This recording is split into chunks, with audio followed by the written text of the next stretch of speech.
The genus Ammonita can be divided into 7 sections, and our biggest group at this event was from section Vaginata type. So these Ammonitas have no ring on the stem. All the other Ammonitas do. A saccate vulva at the bottom, kind of a cup, and some are not so visible. Here's a really good specimen that came in today. So you can see this boot at the bottom, no ring on the stem. The cap can be colored or white, but always has a straight margin. This is a very rare species, Ammonita Slandens. This was known for a long time as Ammonita Wisconsin species number 2, because it didn't have a name, but DNA sequence analysis, we figured out what it was. So all of these are all edible. These are Rubescens. This is in a different section, so they don't have the boot at the bottom. They all kind of have a blushing color and a ring on the stem. Totally edible. This one's totally edible. Not that great. This one, jury's still out on it. It's edible. A lot of people seem sensitive, but it's in the same group. This species here comes from the panther group. So I don't know anyone that's ever eaten it, but you should expect it's extremely toxic, just like all the panthers. And then we have little Flavoconia, which is not dangerous at all. It's from the same group as this. Rhacopus, it's from Vaginata group. This one is from the same group. Albocreata is from the same group as this. So again, it would have the bulba space at the bottom and kind of a slight collar here, much like Ammonita muscaria, which is also toxic.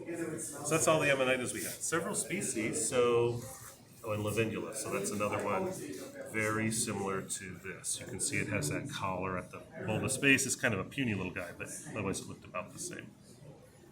So that's all the Ammonitas. All Ammonitas have white spores. Again, some edible ones, some dangerous ones. If you don't know mushrooms super well, you shouldn't eat any Ammonitas, because it's too risky. But always white sport. Everything on this table is all white sport. So who should we get up here next? Patrick, are you ready to start talking?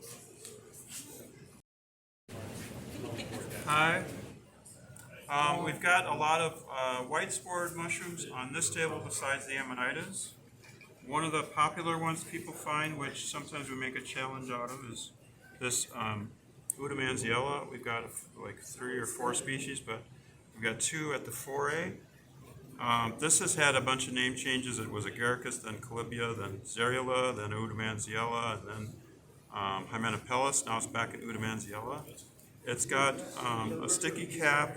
The tops in the different species are vary between white to kind of a grayish brown to a darker brown. You can see it's darker brown on here. This particular one is Perforalis because it's got this kind of hairy, scaly brown coating on the stem and a brown cap. The other one we have is Megalospora, which I think we have a decent one of that. That's got a paler cap, and it's a bit smaller species. But the neat thing about this group is they have these it's called this rooting stem. I don't know if these two go together. This one goes together. So this is a saprobe or decomposer that comes up, I guess, from a root. So this is coming up from underground. So we call this a rooting stem, but it's not like a plant. It's not growing down. It's growing up from something under the ground. So the stem, the mushroom and the stem start underground and grow up. And when it's at the surface, then it starts to make the cap and the stem gets longer. So this is growing up. It's not growing down.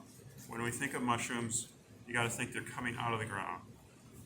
So when you draw a picture of mushroom with mycelium, the mycelium is coming up. This stem is coming up. Everything's coming up to make the mushroom.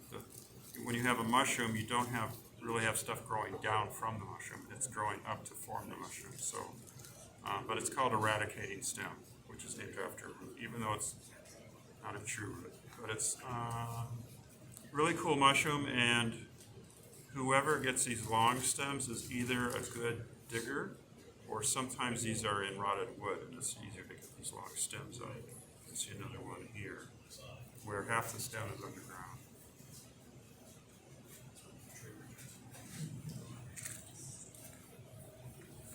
We've got a bunch of different waxy cap mushrooms.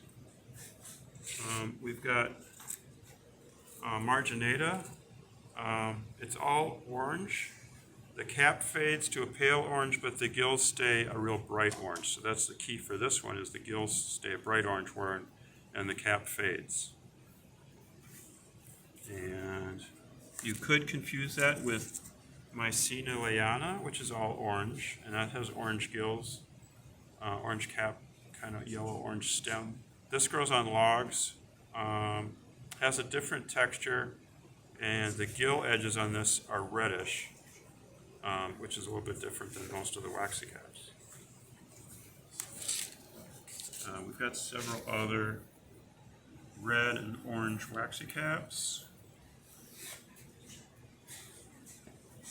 What else do we got? We have some oysters down here. So oysters are very easy to cultivate. They're fairly common in the woods across the Midwest and other places. And these are a little bit older because of the rain and everything, but we've got a Pleurotus pulmonarius type. This is the summer oyster. We're here in July, so the warm weather is when this white oyster, pulmonarius, Pleurotus pulmonarius, comes up. And we've seen several of those. And then we also get this one. This is Pleurotus laevis. This is a much tougher oyster. It's still in the genus Pleurotus, I guess. I don't know if they'll move it out or not. Very tough, fuzzy stem, very central stem, big cap. It gets yellow staining on the stem and the cap. Much tougher texture, so I don't think very many people try and eat that one.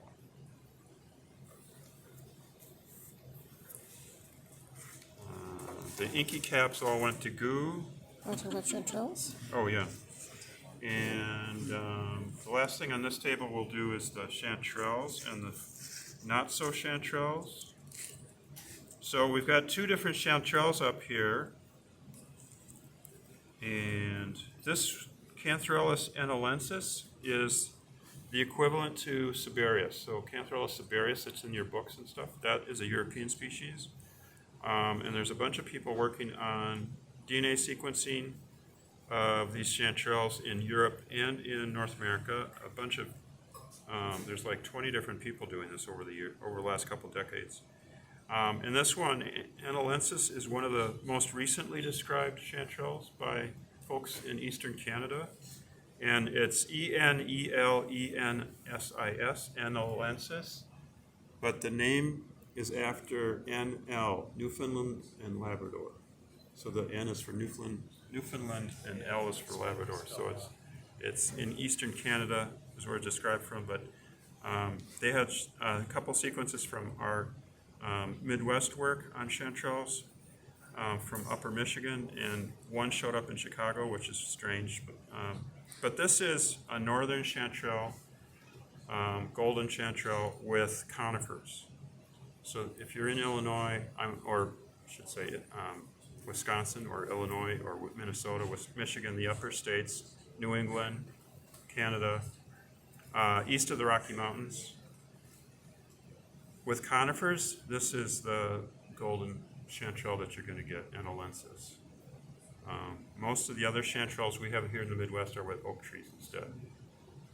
The other chanterelle we had from another location was Cantharellus deceptivus, and that's pale underneath, and that's with oak. We also have a Cantharella Cinebrinus type, which is the cinnabar chanterelle. These are smaller, and they have this very bright pinkish or reddish coloration. And people are finding through research that there's actually several species of these. There's like 4 or 5 so far from southern states. I don't know if anybody's worked on the ones up north to see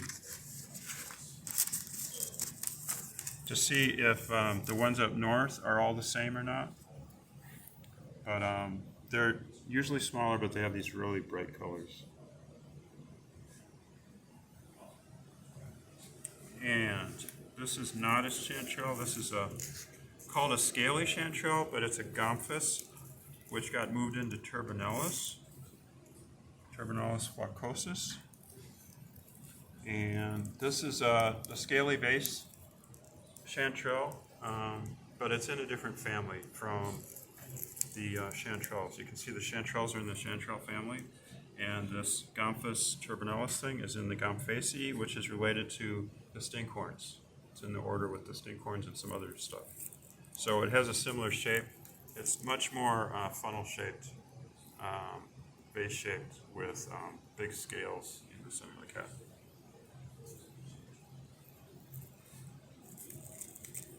Oh, one rare thing here is, this is not an edible, but this is Loma Umbrosium. We've had this a few times up in Wisconsin. I've seen it other places, Forays and stuff. But I think it's a handsome mushroom, but it's, if you like gray, this has a gray cap. It's got some fibrils on it, and it's got nice gray gills. It's got a nice proportions and shapes in the gills and stuff, but it's a gray mushroom. Don't know what genus it was in before, but now it's in Loma Umbrosium. And now, I guess, actually, it's in Pseudotricholoma, because it looks like a tricholoma, Umbrosium. So that's one of the unusual rare things here, but not an edible. And I think that's it for this table. We can move around the corner, I guess. So several of us, there's like half a dozen or more of us, are working at identifying stuff, and some of the stuff we find we can't find in the books or on the websites that we've checked in the time we have available. And this is a fairly large Lapyota or Parasol type mushroom. It's got brown cap with these little scales. It's got a nice partial veil ring under here. White gills with free gills, white spores. So Lapyotas are sort of like Ammonitas and Agaricus. They're actually related to Agaricus. They're in the same family now with Agaricus, but they have white spores. And this Lapyota, we haven't found a match for it. It's got a smooth stem, so it's not a Clipiolaria type Lapyota. The veil, partial veil, is a nice membranous ring, so it's not the Lapyota aspera group. So haven't found a match for this one. I'll take that one, Patrick.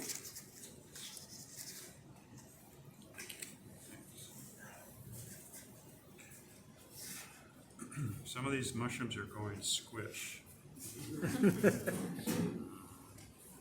Got a bunch of lichens. We've got some puffballs here, various Pluteus. I'm going to be taking lichens back to Chicago, where we've got 3 different lichenologists at the Field Museum, and they can tell us what these are later. But the interesting lichen here is this Libraria Pulmonaria. And this is the lungwort lichen. It's really pretty. We got it rehydrated here. You can see when it's dry here, it's more drab. But when lichens get water and freshen up, they get a brighter color because the algae have absorbed the water, and the algae and the chlorophyll in there are very active, so it's very nice and green now. But this is the lungwort lichen because of the texture on here. And this is one of the lichens we got up north that is more pollution sensitive. So it's nice to see up here. And here you can see a dry one for comparison.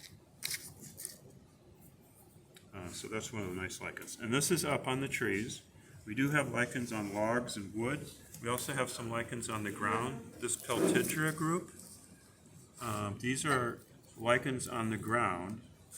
We have a few of these. You can find a few of these to the south, but they're more prominent up here where we got bigger stretches of woods for them to grow undisturbed on the ground. And Peltidra lichens often have, they're called dogtooth lichens because they often have a margin that sticks up where they make spores. I don't know if this one is doing that.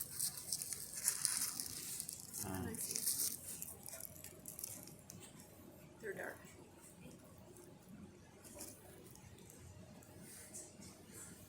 Yeah, so if you look at this carefully, you can see these brown patches, and that's where it's making spores. on these brown patches on the lobes of that.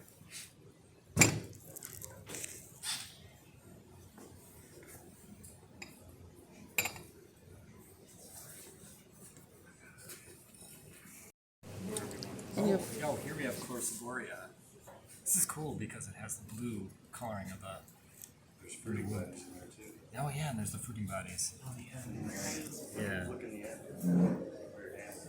Oh yeah, there's some cool ones there. It's a nice wood rotter right there. It's always fun to find just from the colors. Here we have some hypomyces of various types. There's Lactiflorum, the famous lobster mushroom. It's a fungus parasitizing another fungus, typically russulas or Lactarius. It's not always known exactly which ones they are, but there's some good guesses out there. It turns relatively inedible mushroom into a very tasty edible mushroom, which is what we all appreciate. People like eating lobsters. Here are some hypomyces infesting some Ammonitas. So there's many types of parasitic hypomyces. There's Scutolemia. It's always cool. Eyelash cup fungus. It's always really neat seeing the reds and on the cap.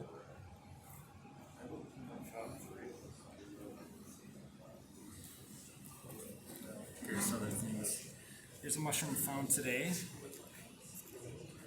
Perforalis. There was much discussion about it, but after some research, discovered this Perforalis Boris, which is a bolete mushroom. And yeah, I don't think we've ever found this mushroom on this foray before, have we, the Perforalis? Yeah, actually, it did come on several years ago, but we labeled it as Tylopolis. It's Tylopolis at the time. Yeah. And with everything going on within the boletes, there's so much splitting and renaming, and there's new genera, and it's crazy. So, Is there something about these black lines here?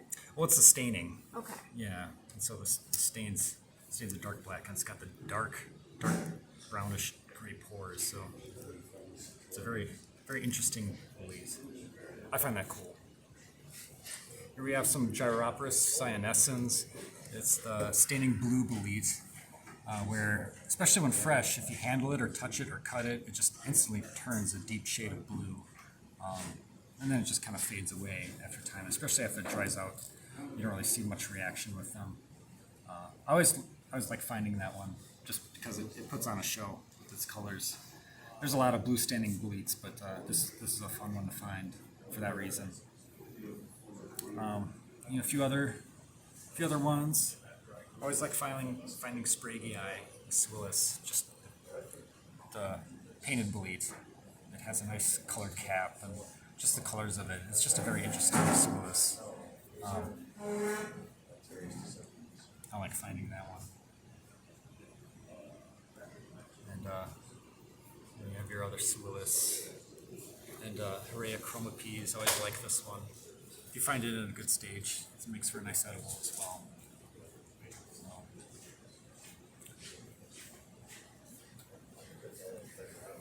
The brackets and the shelves. I could probably do those too.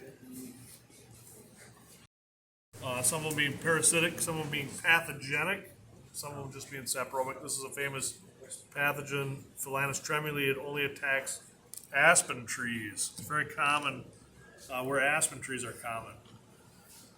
This is a cool one for those that dye fibers. This is Phyolus schweinitziae.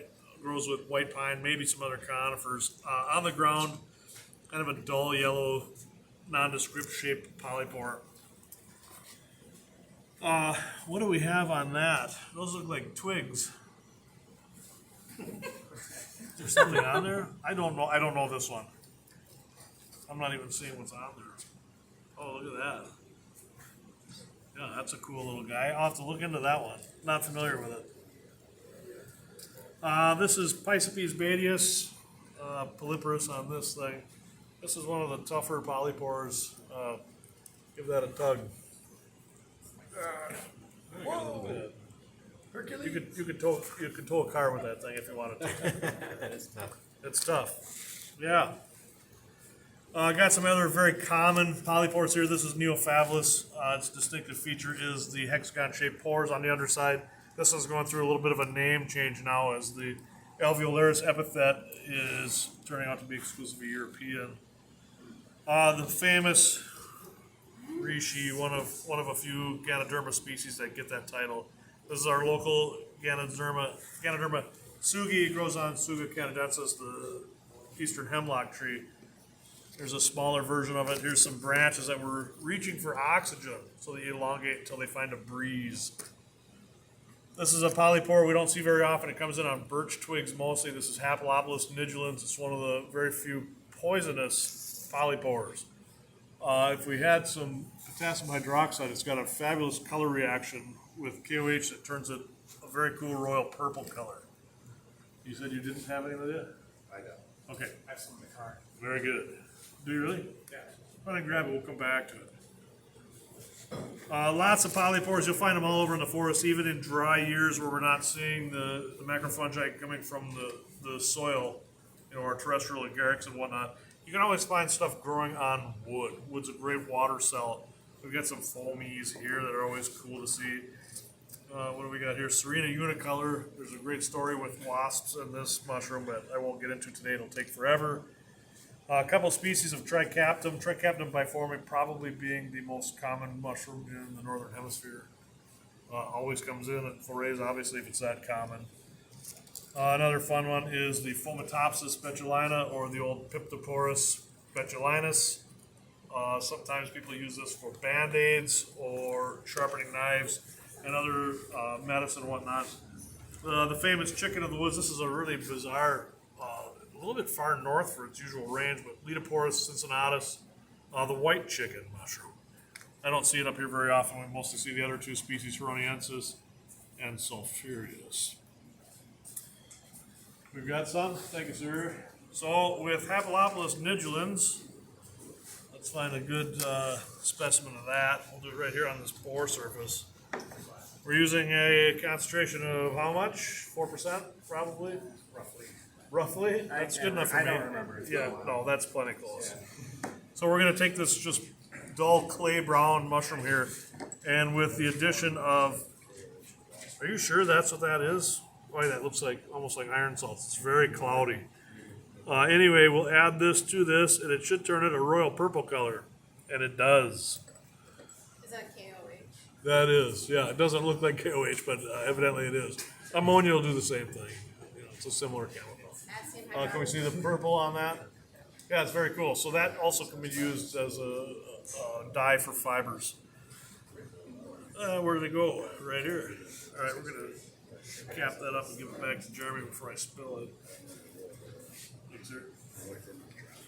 Then we have the famous chaga. This is the sclerotium of a mushroom rarely seen. I think I have one picture of it on my computer because I think I've only seen the fruiting body once or twice. It's a polypore. It grows on the inside of the bark of dead birch trees. This is its energy cell, so it stores up for a few years before the tree dies. It's a very cool looking mushroom if you ever do get to see it. And I do think I have one picture with me. I'm not certain. Then we're kind of drifting into the group. I don't know why agaricus is over here. That's a dark spored mushroom. That's on the wrong table. Get it out of there, right? So we're coming into our group of Lactarius and russula. That's kind of the area that I organize. This is mushrooms that grow very fast through the use of spherocysts, which are little globe-shaped cells in their tissues that absorb water and allow them to grow really fast. It also makes them very, very fragile. So any of these mushrooms will break very, very easily when handled. And that's because of those cells reducing their structural integrity. It's just a design to make them grow fast, get their spores up in the breeze as early as possible. Would you like to lick that one? Yeah, so that one, this is the group Lactarius, Lactifluus. These exude latex. Some of those species, yeah, you bet. Oh, that's a warm one. Lactarius deceptivus is one of the hotter ones. So the latex that we can see, I'll cut it again here. If I put a little slash in it here, where I injured that mushroom, it'll weep latex. and that latex in several species is very spicy to the tongue, but it's not an oil, so it doesn't stick with you for very long. Usually just a couple of minutes. So I'll try to group these a little bit better here. They're not really in any particular order, and obviously they're getting a little bit old. This one also doesn't belong here, but that's okay. That's an Oroscapulum vulgare. That's a pinecone mushroom. If you look really closely, and I don't know if you'll be able to see this or not, but it has teeth on the underside rather than gills, pores, or tubes. Kind of a neat little structure there. Cool. So then we get into our genus Russula here, very closely related to Lactarius, but it does not exude any latex when the tissues are damaged. They're still very, very fragile mushrooms. That was kind of the old thing, was to throw your Russula against a tree, and if it shattered, then you knew it was a Russula. Yeah, so these are Russula sylvestris, our common woodland. That one's not. Put that over there for now. That'll go there. Put it over. Russula right here. That's our common, one of our common red ones. Red Russula are extremely difficult to distinguish. We make errors with them all the time, but we know the major players, we know the major groups that we run into, and very often we'll run into one that doesn't fit the mold for what we know for species. Now we've got a lot in the nigricans group, and that is, this was not what color this mushroom was yesterday. This was a pale brown mushroom, but all of its tissues stained black.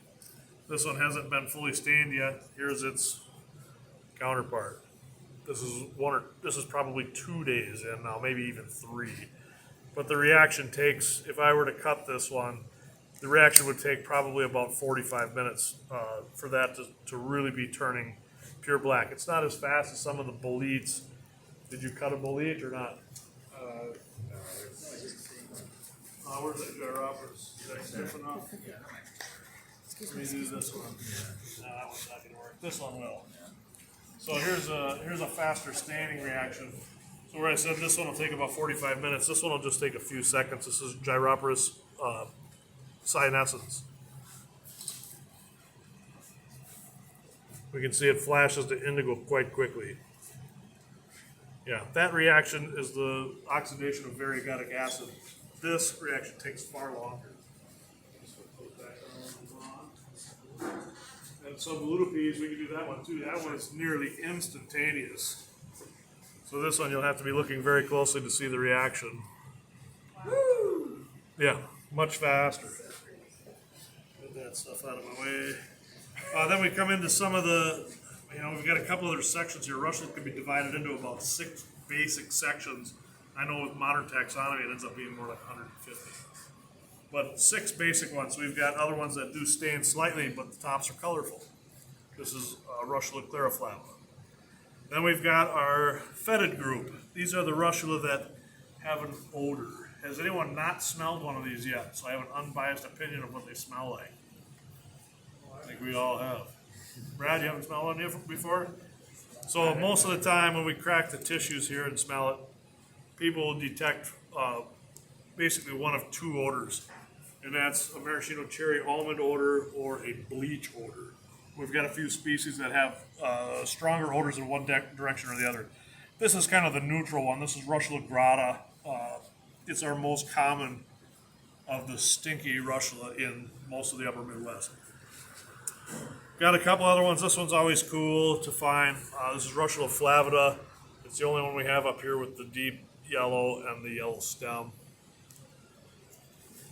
Russula variata varies in color greatly, always easy to identify by its multiply forking gills.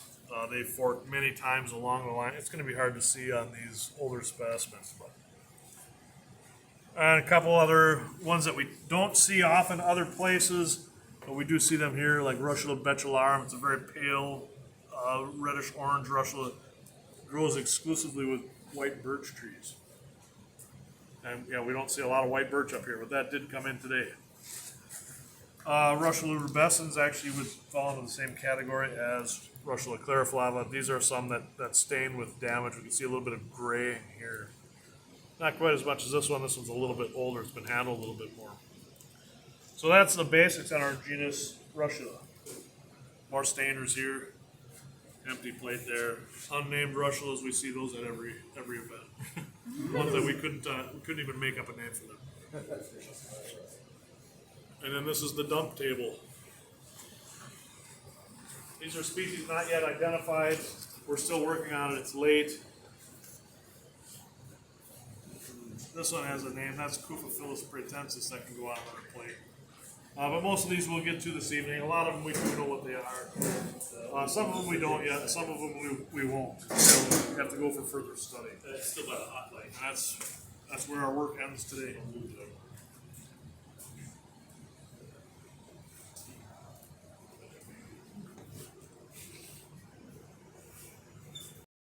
We are Wisconsin Mycological Society. Check out our website and social media.